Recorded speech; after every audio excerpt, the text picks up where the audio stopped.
this country is at war with Germany. We shall go on to the end. I remember the sheets of flame which came up and almost blinded us from our guns.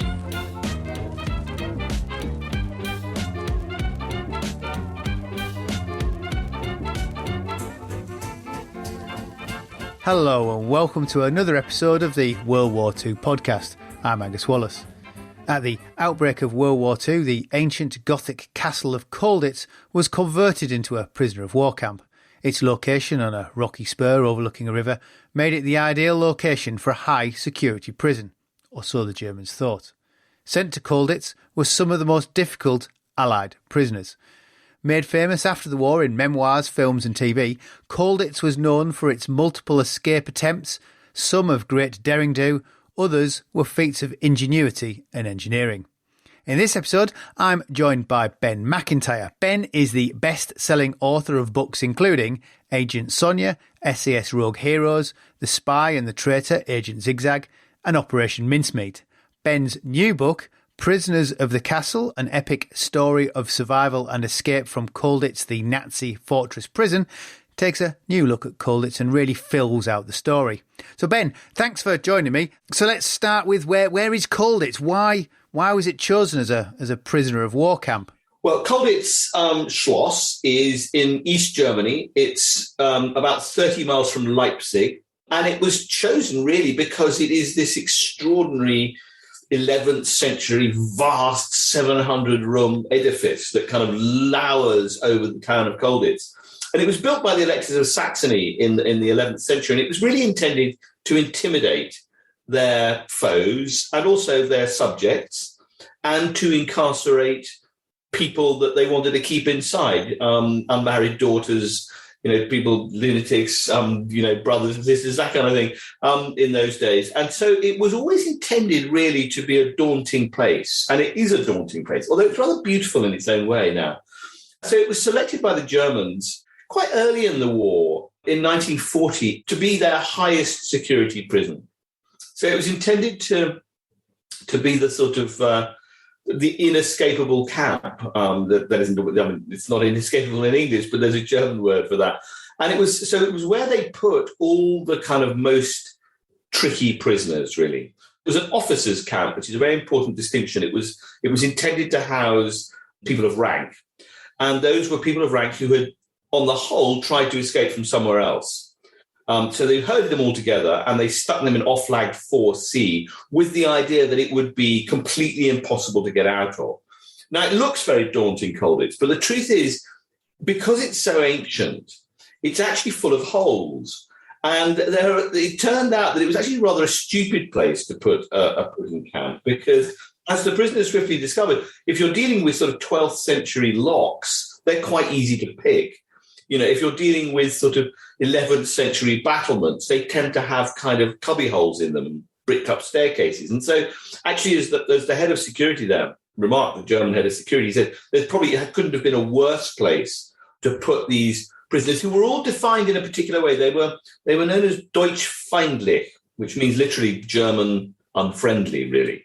And these were people who were considered by the Third Reich to have shown particular kind of recalcitrance when it came to being prisoners of war. And so they were all of a stamp. Well, they were all very different sorts of people, but they also discovered that if you lock up all the most disobedient people in one place, what they do is they encourage each other. And so instead of kind of getting this sort of pacifying them, they managed to create a prison with a very particular kind of escaping ethos, really. What surprised me is it's activated, I think, in 1940, isn't it? When you think France only falls in sort of May, these people must have floated to the surface very quickly as being obstinate.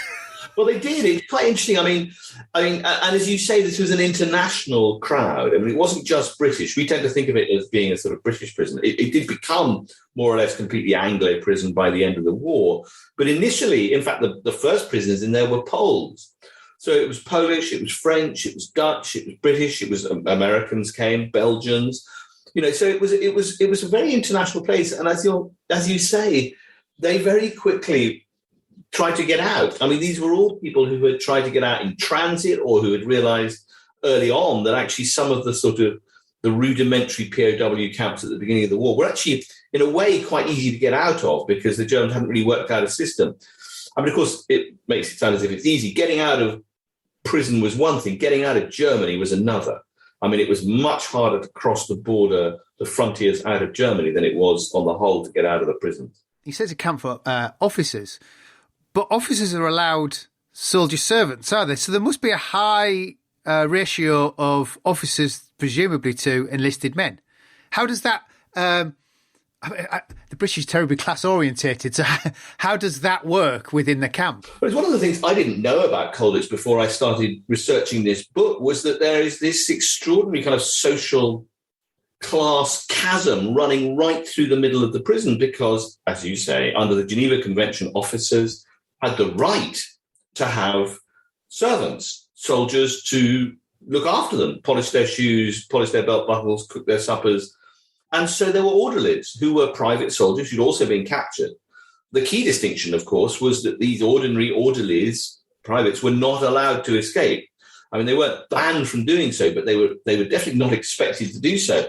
And so you've got an upper class and upper middle class, often public school educated officer class. And then alongside it, you have the ratio of about 1 to 3 orderlies who, on the whole, tended to not have had a very great deal of education, to come from the working classes. And so there was a tension right from the beginning. And one of the odd things about Colditz is that it sort of absorbed many of the kind of tensions and political developments that were taking place on the outside. And quite early on in the life of Colditz as a prison camp, the orderlies went on strike. They said, we're not going to do this anymore because we don't see why we should have to look after the officers when they've got better food, they're living the life of right. They weren't, it wasn't particularly comfortable. But there was definitely a contrast in the way that, as it were, these two classes were treated, both the way they treated each other, but also the way they were treated by the German prison staff, because the German prison staff also treated the orderlies as second-class citizens. They were not expected to escape. And they were expected also to obey the orders not just of the British officers, but of the German officers. So that was part of the tension. They sort of, as it were, had two masters. I'm slightly intrigued. I don't know if you. I can't remember the 70s series Colditz. It was just on the edge of my memory. Are the orderlies reflected in that TV series? They're not really. I mean, they are in the background, but they really don't fit into the myth of Colditz. And that's, which is written by the officers. Written by the officers. I mean, that was the way it was. Trying to find orderlies. Orderlies didn't publish their memoirs after the war. Luckily, though, the Imperial War Museum did collect a huge archive of recordings of the survivors of Colditz in the 80s and 90s. It's a brilliant thing to have done. I mean, there are thousands of hours of tapes, and those do include a lot of the orderlies' accounts. And they provide a fascinating contrast to I'm sure we'll come on to this, to the sort of accepted mythology of Colditz, because these were people from very different backgrounds who had a very different experience inside Colditz. You mentioned the guards before. I'm slightly intrigued where they're recruiting the guards from. Are these regular German soldiers or for a camp of, it could be regarded as VIP prisoners or difficult prisoners, are they getting Nazi party members to rule the camp? This is another key point about Colditz, is that it was not a concentration camp. It was not a death camp. This was a prison run by and for soldiers. So it came, at least in the first part of the war, under the remit of the regular German army. Now, some of them were Nazis. Many of them were not. I mean, you didn't have to be a Nazi party member in order to, to ascend quite high in the German army. Particularly the people who were running Colditz tended to be older soldiers. They tended to be soldiers who'd fought in the First World War. They had a code. It wasn't exactly a code of chivalry, but they regarded the Geneva Convention as being a genuine international treaty. And they tried to stick to it on the whole. I mean, there were exceptions. Obviously, there were people within Colditz, as there were in all the prison camps, who were pure, thoroughgoing, fascist thugs. But actually, they were in a very small minority in Colditz. And it's one of the striking things, actually, is that while the German security there were doing their utmost to stop the prisoners getting out and going to extreme lengths to do so, if people were caught trying to escape, they were shot at, and they weren't exactly a soft touch. On the other hand, they weren't brutes by and large. They weren't killers. They weren't they weren't the SS.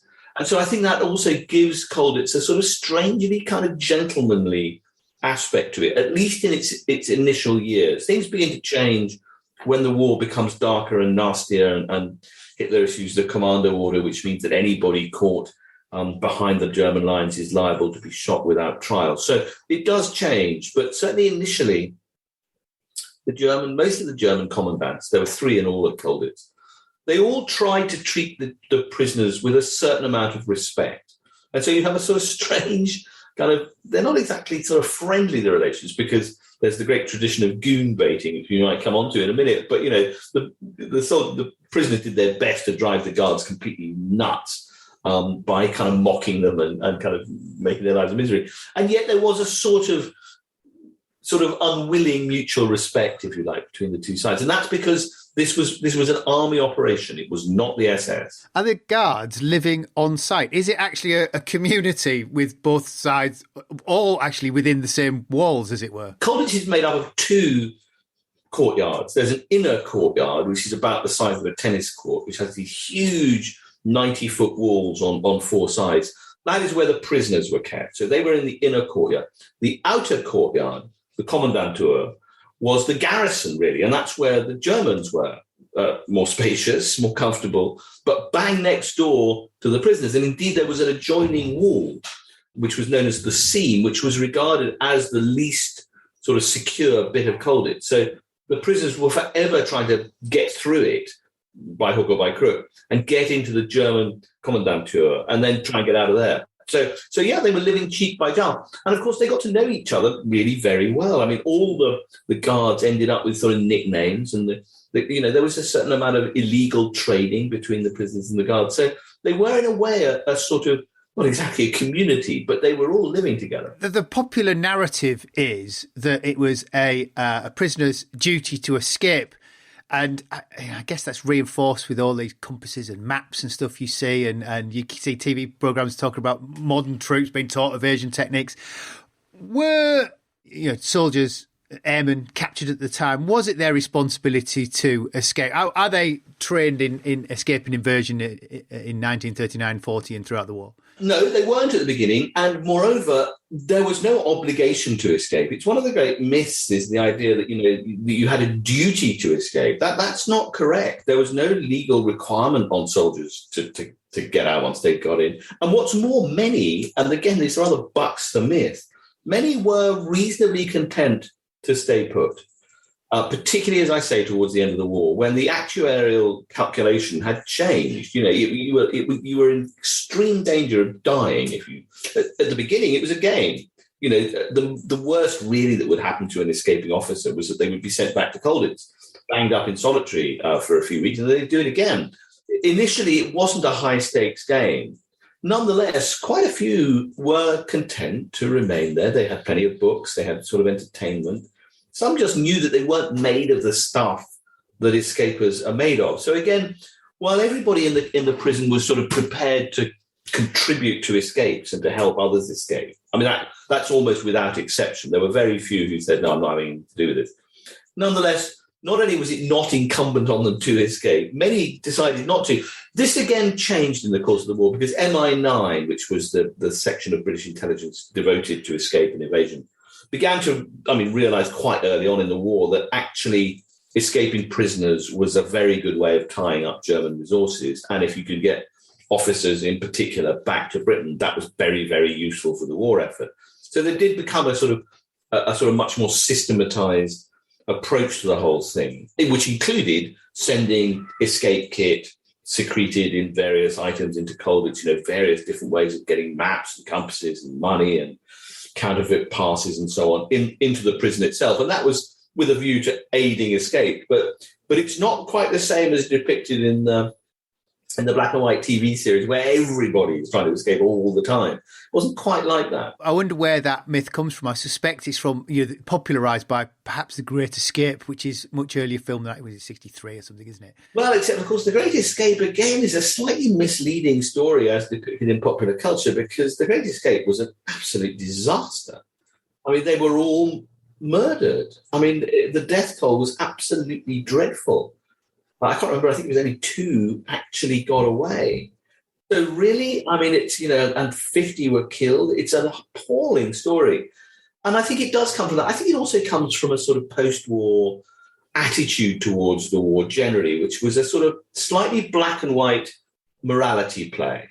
Is that the whole conflict was, and continues in some places, to be depicted as if it was a sort of moral crusade. There were goodies and baddies, there was right and wrong, good triumphed over evil. It's a simple sort of fable, if you like. Well, of course, I mean, that is right to some extent. Like all legends, that has a basis in truth.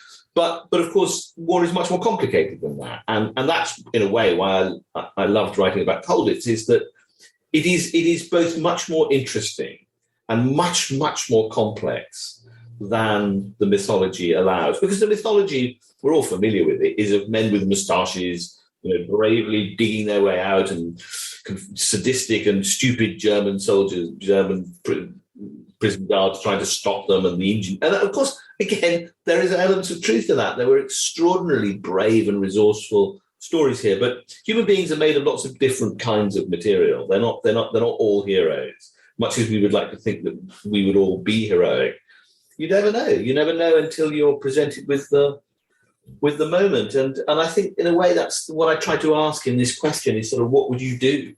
What would you as a reader, having read about this place and trying to imagine yourself inside it, how would you have responded? What came across to me was that absolutely fascinating. It was the sort of the microcosm of the war, and how it's a small community, but even it can't just bump along. They have to have a committee to run the escapes. It's all the structures that there is no structure, and then they arrive and create structure. That's right. Well, I think, bear in mind, a lot of these soldiers were very young. They were professional soldiers. They never expected to be prisoners. That was never part of the plan. They were going to win the war and then, march back in victory. And so, plunged into this huge sort of Gothic castle, they kind of reinvented their own society. And what they did was to sort of transport a lot of the kind of ways and traditions and habits and hobbies that they had on the outside. So what Colditz really became was a sort of strange distillation, if you like, of interwar society, and very old-fashioned in its way. I mean, we spoke about class. I mean, one of the first things that happened in Colditz was that people started establishing clubs. Now, it's a weird British habit that, whenever, 2 or more Brits are gathered together, they form a club to exclude someone else. And sort of that's what happened in Colditz. I mean, it became very stratified. Believe it or not, there was even a Bullingdon club in Colditz, which was the sort of the Oxford dining club, infamous these days, pretty well known then. And to join the Colditz Bullingdon, you had to have been a member of the Bullingdon. So, it was a place that had its snobberies, it had its class divisions. It wasn't just everybody cheerfully working together. That doesn't make it a bad place, but it makes it an interesting place, I think. And it shows just how people under duress sort of fall back on the things they know and they believe in, and that might be religion, it might be literature, it might be clubs, it might be bridge, it might be playing football. But what was so fascinating, I think, was that in a way they were more or less completely cut off from the outside world. So they really invented a new world inside, even down to sort of inventing their own sports and things. I mean, they invented a game called stool ball, which could only be played inside Colditz. And it involved inside this inner courtyard, 2 goalies sitting on stools at either end, and then basically a sort of pitched battle in the middle to try and take a ball from one end to the other. And it's never been played anywhere else. It couldn't be played anywhere else. It was incredibly violent and dangerous, and it was a way of sort of letting off steam. And that's just one example of the many different ways that they created their own instant traditions, if you like. I'm slightly intrigued about the escape committee. Was that an international committee? Was everyone represented on the escape committee? Was it like the sort of UN of escaping? And why did they feel it was needed? I'd say it was more like the EU of escape committees, given that there was fantastic fights going on within it the whole time, and there was a lot of talk about terrific cooperation, while at the same time everyone was at each other's throats slightly. There was each nation had an escape committee. Each nation in it. The reason they did this was very simple, really. It was because there were so many attempts to escape that they were tripping each other up. That one tunnel would literally undermine another. So obviously you couldn't have that, because that put everyone at risk, and it lowered the chances of escape. So they realised there had to be some sort of international coordination between the Poles and the Dutch and the French and the Brits and the Belgians and so on. So each nation had its own escape officer, and those escape officers liaised with other escape officers from other nations in an escape committee. I mean, it was bizarre. That said, it didn't entirely work because, of course, lots of people said, well, we don't really see why we should tell the escape committee. We don't really see why we should tell the escape officer. And frankly, I've come up with this idea and I'm going to do it. So there were plenty of lone wolves who were prepared to act out with the escape committees. But it's interesting, isn't it, that, it is a sort of human instinct. You're stuck inside this place. The first thing you do is create a kind of bureaucracy that will make it run more smoothly. And there were committees for all sorts of things. There was a drama committee. There was a music committee. There were all sorts of. There was a literature club. It's one of the strange things that humans do, I think, is that. I mean, the other thing about Colditz is it was boring. I mean, we imagine that it was somehow, it was fantastically exciting, and it was from time to time. But for a lot of the time, like all prisons, it was a place of great tension, and nothing much happened. People were sort of sitting around, and so they had to create their own world and their own entertainments. And I found those absolutely fascinating, from cookery to drama to poetry to painting. They were enormously kind of imaginative in the ways they tried to pass the time in this huge castle. You're almost creating your own news when you create all the committees and all these other things going on. So then you have, because if you have no news from outside, you have little to interact with. So you create all these things. That's absolutely right. Although it's not quite true to say they had no news from outside, because the French, astonishingly, managed to smuggle in the parts for a radio, for a shortwave radio, and they did that in an astonishing way. Really, they got access to the parcels office, where parcels from outside the castle were delivered to the prisoners, and they managed to develop a system where they could get those parcels before they were distributed by breaking into the parcels office. So they just ordered up the parts for a radio, hid it in an attic. It was called R202, R201.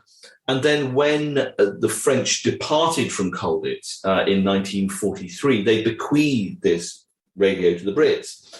So the Brits had access to the BBC for quite a lot of their time in Colditz. So the irony is they ended up knowing more about the outside world than the Germans who were guarding them. That's one of the stranger ironies of Colditz. Makes you wonder if the Germans sometimes wondered how they knew things that they didn't know. They definitely did. I mean, the more intelligent ones said there's something weird going on here, because they know the progress of the war better than we do. Now, it's very famous for its almost eccentric and overly complicated escape attempts. And you mentioned lone wolves. How possible was it to make ad hoc attempts from? I mean, it's funny because when we talk about Colditz, I have an exact map in my head from staring at the board game as a child. But how easy was it to make sort of ad hoc escape attempts? There weren't that many ad hoc ones, if by that we're talking about moments of sort of sudden, on the spur of the moment, here's an opportunity, I'll get out. They did happen, but they were rare, because particularly as the war progressed, the level of security went higher and higher. There was more and more barbed wire, more and more guards, more and more floodlights. It just became harder and harder to do. There were certainly individuals who worked out on their own that they were better going solo. I mean, for all the committee members and all the sort of combined work, on the whole, certainly at the beginning part of the war, the really successful escapes were solo jobs. They were people who'd worked out, here's a crack, here's a way of getting out. The exercise yard was a particularly vulnerable spot. I mean, the Germans allowed the prisoners to exercise once a day down in the park, and that was surrounded by a high wire fence. But the transition from the castle to the park was used several times as an opportunity to slip away and to hide and then try and scramble over the wall. But actually, there were fewer escapes, again, than legend allows. There were more than any other prison camp. Well, that's hardly surprising because the prisoners in this particular prison camp were all veteran escapers who most of them who had already tried to get out from somewhere else. So that's not surprising. But there weren't that many successful ones. And in fact, the Brits were not the most successful. There were some massive escape attempts. Some of them were truly extraordinary. The French built a tunnel, which they called Le Métro, the underground, and it ran for 140 meters. And it started at the top of a clock tower, and it ended right on the edge of the castle. And they dug completely under the chapel floor, taking the spoil out, the earth and the rubble and so on, and hiding it in the attics. In fact, there was so much rubble hidden in the attics. At one point, it looked like the whole ceiling was going to come down. And it was a question of whether the chapel floor would, because they had to cut through the beams, the 13th century beams holding up the chapel floor in order to cut their way through this. And then they had to, break their way through solid rock at the other side. It was an astonishing achievement, and it was betrayed at the last moment. The Germans must be aware when you're tunneling and doing all these things. There must be detritus, this soil that gets. They must be aware this is constantly happening.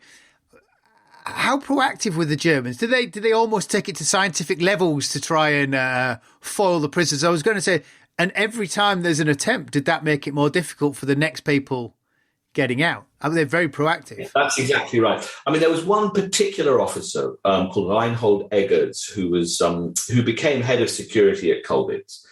And he's an extraordinary character, Eggers, because he was a professional German soldier. He'd been a school teacher before the war. And in fact, he taught in Cheltenham. He taught at the school, and he was an Anglophile. And he'd done his school dissertation on British Victorian schooling. So, and he spoke perfect English. And he regarded the whole thing as a science, almost as a philosophy, really. And he believed that for every escape attempt, there should be sort of doubled down on it. So he was forever studying the ways that the prisoners had tried to get out. And he set up what he called the Colditz Museum, which was a room inside the castle, which is where he kept all the escape artifacts that he managed to steal, to confiscate. So the fake uniforms, the passes, the money, the badminton sets hollowed out that had sort of files in the handles and so on. And he became quite obsessive to the point where he would even encourage and indeed persuade prisoners who tried and failed to get out. He would get them to reenact their failed attempts. So there are these extraordinary photographs taken by the town photographer of these sort of grinning prisoners reenacting their own failed escapes. And he kept this. And I was incredibly lucky at the beginning of my research that I was given by the grandson of actually one of the American prisoners, Eggers' own scrapbook. So this German officer kept a scrapbook of all these photographs. And indeed, it's all annotated in Eggers' handwriting. And it's, he is really the historian of Colditz. He's the one who gathered it all together. And he did it because he was this punctilious, civilized, clever. He was not brutal. He was boring. He sort of gathered everything together. And he's a brilliant resource. And he was the one who really sort of, as it were, put sort of anti-escapology on a scientific footing. There's actually a in-house journal for German prison guards as well. Did I get that right? Yes, there's something called the Abwehrblatt, the security news, which was distributed to prison guards throughout the Reich. And it was a sort of, if you like, a trade manual for prison warders. And Eggers was a regular contributor to it. It was sort of a mad idea, actually, because in it, they would describe all the latest escapes and what people had attempted and how they'd tried to foil them. But of course, if the prisoners, and they did manage to get hold of Abwehr, they would also be inspired by the different ways that they could get out. So it sort of slightly backfired as an idea, but Eggers was a very keen correspondent for the Abwehrblatt. Why wouldn't you be? You get in-house journalists for everything else. Why not for prison guards, But it's a very German sort of bureaucratic idea. We'll work out a way to kind of, so we can all be better educated as it goes along. And actually, Eggers became rather a celebrity towards the end of the war. I mean, he would be brought into other prison camps to investigate different escapes. He became the sort of Sherlock Holmes of the Sonderlager, really. He was moving around the town. But his own story was tragic, really. I mean, he actually ended up in a Soviet prison camp, Eggers, and spent more time in prison than anybody in Colditz. I wonder why the Soviets fingered him. Because Colditz was very famous and he had been head of security, and they simply could not believe that somebody would do that without being a sort of Nazi collaborator. I mean, they were absolutely convinced. Eggers was not a Nazi. In fact, he never joined the party. In fact, in some ways, he was quite anti-Nazi. But that was not sufficient for the NKVD. They locked him up. He did 10 years in a Soviet camp. When they move out the other prisoners as it's just the British, does that change the nature of the camp? Does it become very peculiarly British? It did. I mean, it had been a very sort of cosmopolitan camp to begin with. And in fact, people, prisoners used to describe sort of babble of different languages in the courtyard. But of course, bear in mind, these were young men, many of whom had never really travelled abroad. So this was the first prolonged exposure that they'd ever had to other cultures. And rather magnificently, a lot of them began learning different languages and pairing up with other nations. There was tension. There was undoubtedly tension between the nations, particularly between the French and the British. That was because quite a few of the French soldiers in Colditz were Vichy sympathisers. They were people who'd been captured by the Germans, but nonetheless were supportive of the collaborationist Vichy regime. And so there was considerable internal tension as well. But it gave the camp a very international flavour. And I think, there was a Polish choir, there was an Indonesian, Dutch, Hawaiian band. There were British choral societies. There were ukulele troops. There was sort of, and everyone sort of did their own thing. And I think they really enjoyed each other's cultures. But it took the Germans a while to work this out. But actually, they realised that putting different nations together was really just an invitation for competition. And so, if you had all sorts of different nations in there, the French were competing with the Brits to try and get out, the Dutch were competing with the Belgians and so on. So it did become, they stripped it out, and it became really just a British and Commonwealth. I mean, there were soldiers from New Zealand and South Africa and Australia, Canada, quite a few Canadians, in fact, and Americans. I mean, after Pearl Harbor, after America joined the war, quite a number of American soldiers were also held there. But it became an English-speaking camp. It's interesting, it became both sort of more solidly British national, but also it became even more socially stratified, interestingly. It became much more sort of clubby, without the sort of the French and the Dutch and so on there. And even Eggers, rather wistfully said, it's really sad it's lost its international flavour. I don't think it was that sad because, it became an institution for Britain, really. Yeah. For where it is, I presume, you see the strategic bombing ramps up. Presumably they have some access to it outside camp. And you did mention that there is some sort of two-way flow. I wondered how did they get information to and from Britain? And what information could they give from inside the camp to MI9? Well, this was one of the bizarre discoveries. I mean, there was an entire sort of espionage network working inside Colditz. And this was sending information back to MI9 in coded letters, mostly. I mean, there were different ways of doing it, but there was a very elaborate... In fact, I reproduced the code in the book. There was a very complicated numerical code that was used for sending messages back. And the person principally responsible for that in Colditz was a wonderful character called Julius Green, who was a Glaswegian Jewish dentist, and believe it or not, there is a sort of dental connection in Colditz. There's a sort of weird system. But he was the person writing what appeared to be perfectly innocuous letters back to his family in Fife that actually was stuffed with extremely useful information, because new prisoners arriving brought information. Guards might accidentally provide information, but quite a lot of intelligence was being gathered from inside Colditz town itself, because the British soldiers had spies in the town. Again, amazingly, a dental assistant. There was a woman called Irma Wernicke, who was a young, very attractive woman who worked for the dentist in Colditz. So at the beginning, before old Julius Green arrived, there was no dentist in Colditz. So prisoners who had to have their teeth done would go down into town. And one of them is a wonderful character called Cheko Chalupka, who was a Czech, a very sort of sort of debonair Czech flying officer who amazingly contrived to have a love affair with Irma Wernicke.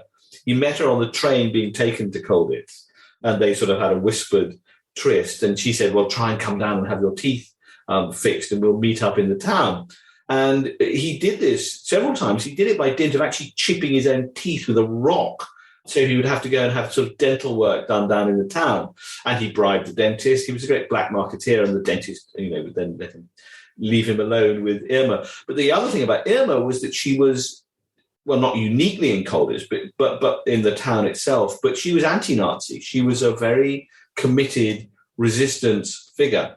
Her father was a member of the Nazi Party. She herself was very emphatically not. And she was collecting even more important information. She had a kind of network of informants, including troop displacements, gun emplacements, particularly towards the end of the war. This was really important stuff, particularly as the Brits, not the Brits, the Allies, the Americans and the Soviets were advancing. This was high-grade information, and it was all being sent back from one dental assistant to another dentist and sent back in these secret letters back to Fife, which I completely love. Now, how important it was, who knows? Because, in fact, much of it arrived too late to be of any practical use. It created a connection, I think, between the prisoners inside Colditz and the sort of War Office in London that was psychologically very, very beneficial. And it allowed the Colditz prisoners to send messages saying, look, send us X, Y, or Z. I mean, at one point, brilliantly, they worked out that there must be a map of Colditz. I mean, there must be ancient maps showing the layout of the castle. And so they sent a secret message back using this code saying, comb the place, try and find and they found one. Amazingly, they discovered a sort of 14th century map of the layout of the castle, which proved extremely useful to tunnelers and so on. They managed to smuggle it in using this parcels office technique. So the whole thing was, there was contact with the outside world. And I think that really helped kind of keep the spirit alive. Really. Well, it helps build upon this idea. It's actually a very lively sort of place. I mean, I'm sure there is a lot of tedium in sitting around, but in that tedium and sitting around, these odd ideas percolate with people and they come up with things. But actually, there's quite a lot happening. Yeah. I mean, it was funny. I mean, Pat Reed, who was the inventor of the board game that you mentioned, he was the great sort of chronicler of Colditz, and he was a sort of irrepressible, cheeky chappy. He spoke entirely in the kind of argot of boys' own paper. It was everything was spiffing and they were all going to win. But he sort of describes it as a place, it was never a dull moment, which wasn't quite true, I don't think. I mean, there were plenty of dull moments, but no, there was a sort of ingenuity to it, and that found expression in ways both positive and negative. I was struck by the extraordinary variety of drama that was put on in the Colditz Theatre. I mean, it was extraordinary. There were plays, there were pantomimes, there were reviews, there were skits, there were concerts, and they changed almost every 2 or 3 days. So, the theatre really was a kind of absolute centre of kind of entertainment. And a lot of the German guards attended the performances too. So you have this strange kind of mixing and mingling. I mean, at the same time, the escapers had worked out that the floor of the theatre was hollow.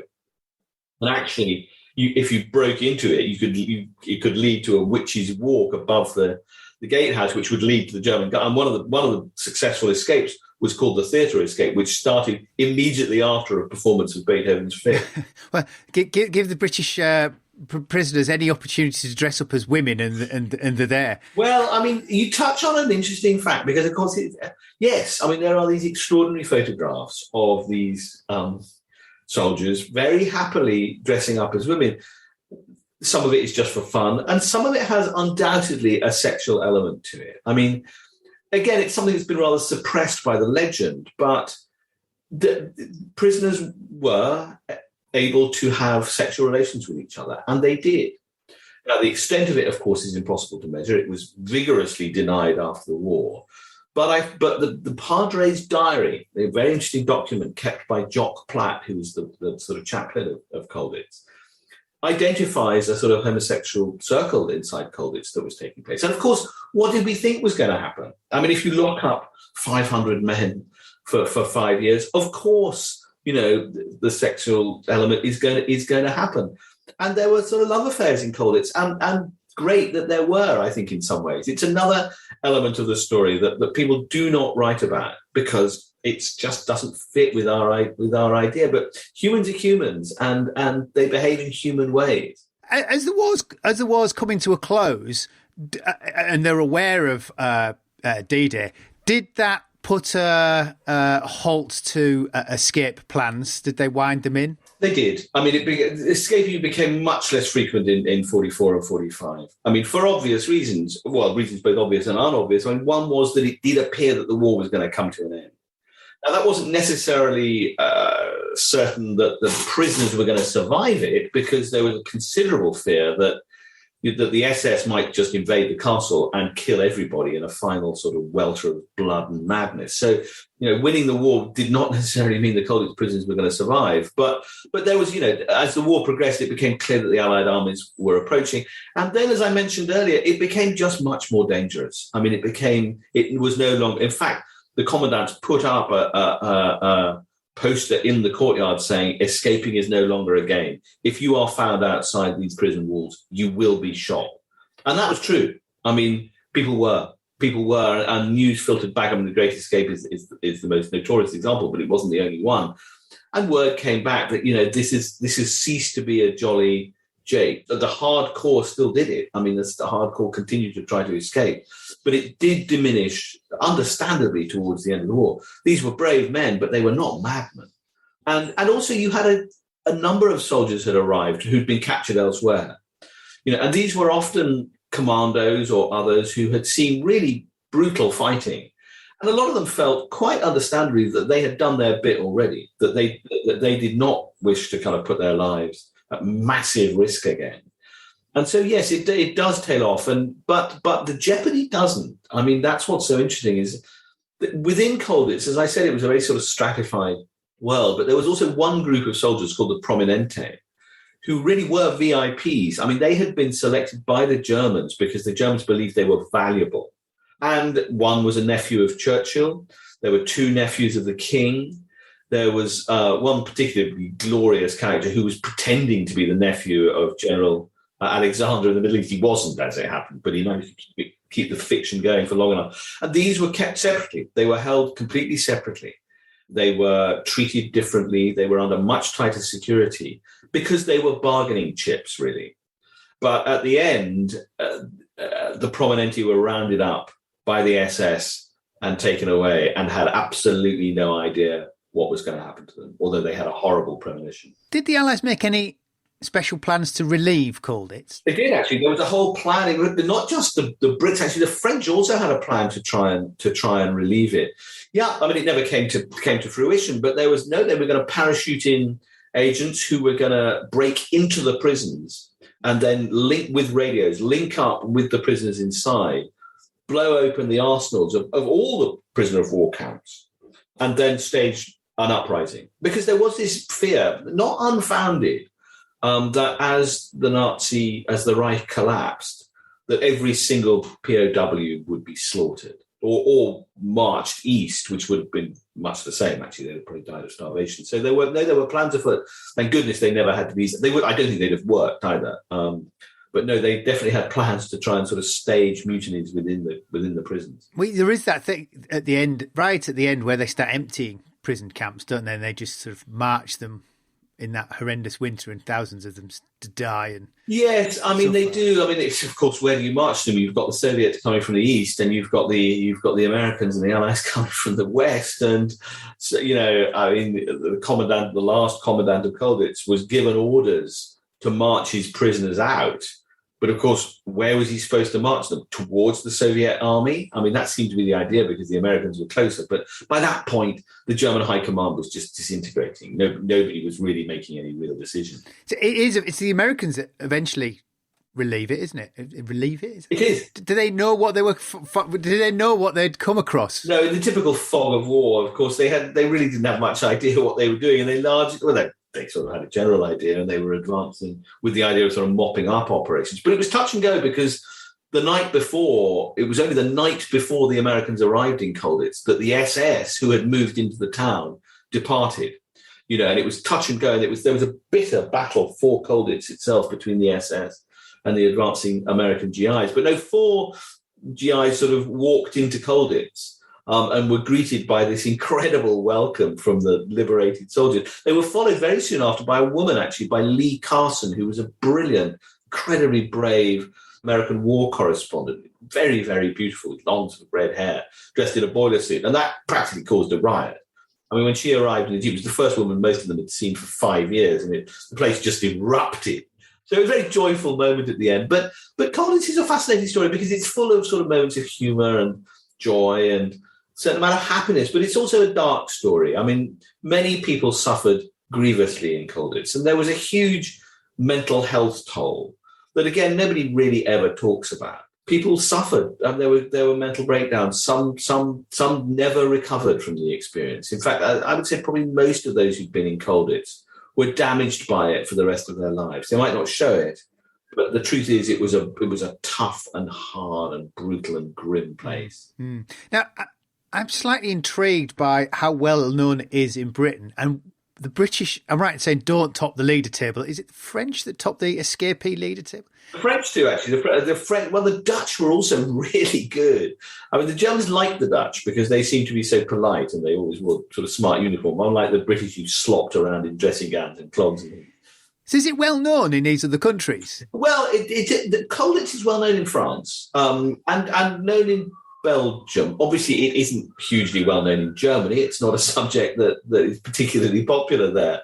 But Britain is really the place that sort of carries the torch for Colditz. It's absolutely embedded, not just in our sort of national mythology, but also in our language, really. I mean, if you talk about a place as being like Colditz, everyone knows exactly what you mean. It has a sort of popular purchase, which is why I wanted to tackle it, really. It's why I wanted to sort of see if I could, forgive the mixed metaphor, but burrow into Colditz in some ways, see if I could sort of, what I could dig out of it, because all those wartime myths are very much part of our national identity, and they're all ripe for re-examination.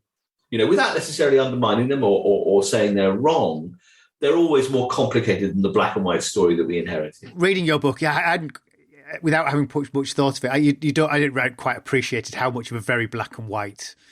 As soon as you start thinking, it was a very black and white view we have, and it just gets reinforced all the time. In fact, as the time passes, some of these things just get more and more entrenched. Well, don't they? Isn't it interesting? And of course, if you can look at the past through the prism of the present, that's really what we're here for. That's what makes history interesting, I think, is you take a different perspective. And I'll just give you one more example, which is, of course, there was also a race story inside Colditz. There was one non-white British officer who was an Indian doctor called Birendranath Mazumdar, whose story is absolutely extraordinary because he was not allowed to escape because of the colour of his skin. He was told, you won't get out of here. They'll spot you immediately, which was possibly true, but it was profoundly racist approach to the whole thing, because he was desperate to get out. And he was a fascinating man, highly cultured. And yet he was treated very badly by some of the fellow soldiers in Colditz. Some of the Brits treated him with outright prejudice, really. And eventually he went on hunger strike and said, unless you move me to an all-Indian prison, I'm going to starve myself to death. And the commandant at the time eventually said, okay, Biren, we'll move you. And I don't want to give it away, but the last part of his story is unbelievably exciting. And he ended up as a GP in Devon, just an ordinary doctor in rural Devon. And his story is absolutely amazing and has never been told before because the colour of his skin didn't fit our story. I was just reinforcing myths. The board game, I think, went out of production sometime in the 80s. It's been back in production, I think, now, isn't it? Do you enjoy it? Yeah. I gave it to my godchildren for Christmas. I don't think they thanked me very much. It's a great game, actually. Here's a tip. If you're going to play the Colditz board game, make sure you're the commandant. It really helps. It's still a great game. I mean, it's not that far from... obviously, it's very sort of simplified. But the layout of the castle is precisely accurate, and it's great fun. I thoroughly recommend it. No, I think you can buy it online. It's freely available. My parents hated it absolutely because it'd be hours of me shuffling around because there's quite a lot of manoeuvring and doing this, that, and the other. My parents it's a very slow game.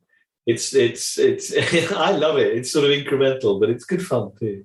Great opportunities for betrayal too. And another weird aside from reading your book, and I have no idea how this fits into the great thing. Your portrayal of Douglas Bader is really fascinating because my father served in World War II, as did both and both my uncles were in the RAF, and they all thought he was a bastard and didn't have a lot of time for him. And I find it interesting that you really brought that out, this wartime hero who doesn't come across very well. And I'm not quite sure now where they got that idea from. Well, it's interesting, isn't it? I mean, I'm very ambivalent about Douglas Bader. Look, he was he was the sort of double amputee who lost his legs before the war, who was fought a Spitfire pilot, shot down. In fact, one of the things I found so extraordinary was when he was shot down, Douglas Bader, he was so famous in Germany that the Germans contacted British intelligence and said, look, Douglas Bader lost one of his artificial legs parachuting out of his Spitfire. Can you send another? So they actually parachuted 2 spare legs into occupied France solely for Douglas Bader in an operation called, with a brilliant lack of imagination, called Operation Leg, which just shows how unsecret it was. But Bader was complicated because, after the war, he became incredibly famous and he raised lots of money for charity and, for lots of people with disabilities. He was a great hero. But actually, personally, he was a nasty piece of work, Bader. He was arrogant, he was unpleasant, particularly people he thought of as being of lower status. He was incredibly aggressive. One particular illustration of that was, I mentioned earlier, the officers had orderlies. Well, Bader had an orderly called Alex Ross, who was a Scot, whose job it was to carry Bader up and down stairs for his bath and so on, and was very faithful to him, worked incredibly hard for him. And Bader treated him like a sort of complete minion. And when Ross was selected for repatriation, which private soldiers were at one point in the war, they were swapped out for captured German privates. He said to Douglas Bader, look, great news, Wing Commander, I'm going home. And Douglas Bader said, no, you're not. He said, you're staying here because you're my lackey. And sure enough, poor old Ross had to stay in Colditz for another 2.5 years.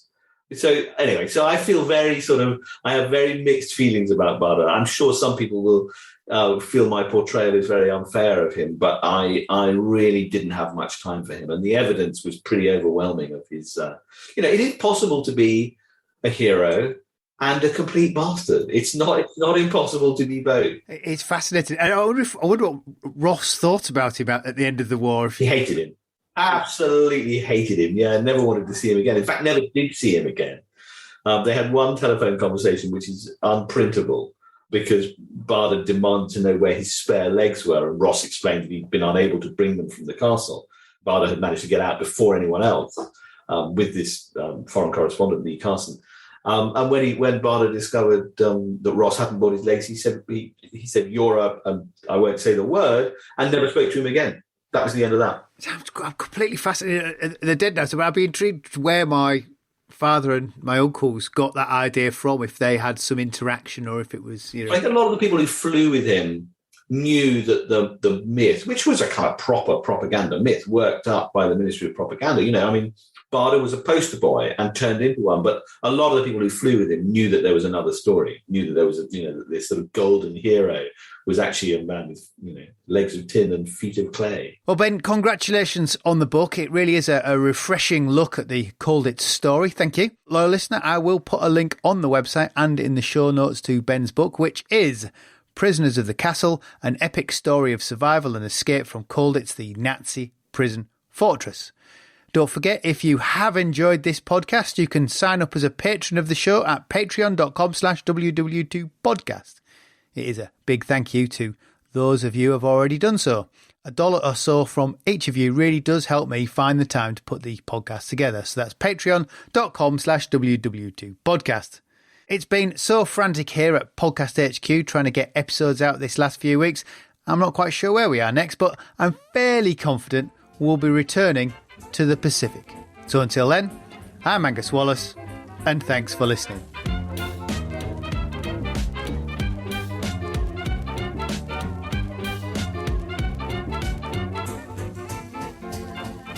Jerry 88mm gun hit our town and blew us the hell out of it. Stalingrad can never be repaired. As Allied Commander-in-Chief, I have granted a military armistice.